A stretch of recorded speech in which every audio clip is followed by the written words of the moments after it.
ഇത് നമ്മുടെ അവിടെ വെച്ച് പരിചയപ്പെട്ടൊരു ചേട്ടനാണ്. ചേട്ടൻ കപ്പയും ഫിഷ് ഫ്രൈയും ചമ്മന്തിയും അതെല്ലാം കൂടിയൊക്കെ ട്രൈ ചെയ്യാമെന്നാണ്. നമ്മളിന്ന് ട്രൈ ചെയ്യാൻ പോകുന്നത് നല്ല തണുത്ത പഴങ്കഞ്ഞിയാണ്. ഈ ഒരു ചൂട് സമയത്ത് ഈ ഒരു പഴങ്കഞ്ഞി വളരെ ഫീലാണ് നമുക്ക് തന്നത്. അപ്പോൾ ഒരുപാട് നാളായിട്ട് ഞാൻ കഴിക്കണമെന്ന് വിചാരിച്ച അതാണ്. നമുക്ക് ഒരുപാട് നാളായിട്ട് മിസ് ചെയ്തുകൊണ്ടിരിക്കുന്ന ഒരു ഫുഡും കൂടിയാണ്.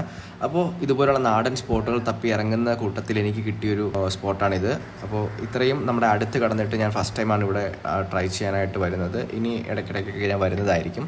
അപ്പോൾ ഈ ഒരു പഴങ്കഞ്ഞിയുടെ കൂടെ നമുക്ക് തന്നിട്ടുള്ളത് ചമ്മന്തിയും അച്ചാറും സലാഡും ഫിഷ് ഫ്രൈയും ആണ്. അപ്പോൾ ഇതിനെല്ലാം കൂടി പെർ ഹെഡ് വന്നിട്ടുള്ളത് ഒരു 100 റുപ്പീസാണ്. അപ്പോൾ ഫിഷ് എന്ന് പറയുന്നത് ചൂരയും അയലയും അങ്ങനെ അവർക്ക് എന്ത് ഫിഷാണോ കിട്ടുന്നത് അതനുസരിച്ചിട്ടായിരിക്കും ഓരോ ഡേയും ഉണ്ടായിരിക്കുന്നത്. അപ്പോൾ ഞാനും വിഷ്ണുവും കൂടി ഇത് നന്നായിട്ട് കഴിച്ചു. പിന്നെ ശ്രദ്ധിക്കേണ്ട കാര്യം, നിങ്ങൾ ഈ പഴങ്കഞ്ഞി തരുമ്പോഴത്തേക്കും നിങ്ങൾക്ക് ആവശ്യമുള്ള ക്വാണ്ടിറ്റി പറഞ്ഞ് തന്നെ മേടിക്കുക. ചിലപ്പോൾ അവർ തരുന്നത് നല്ല ഹെവി ആയിട്ട് ഉണ്ടാവും. അപ്പോൾ അതുകൊണ്ട് അത് വേസ്റ്റ് ചെയ്യരുത്.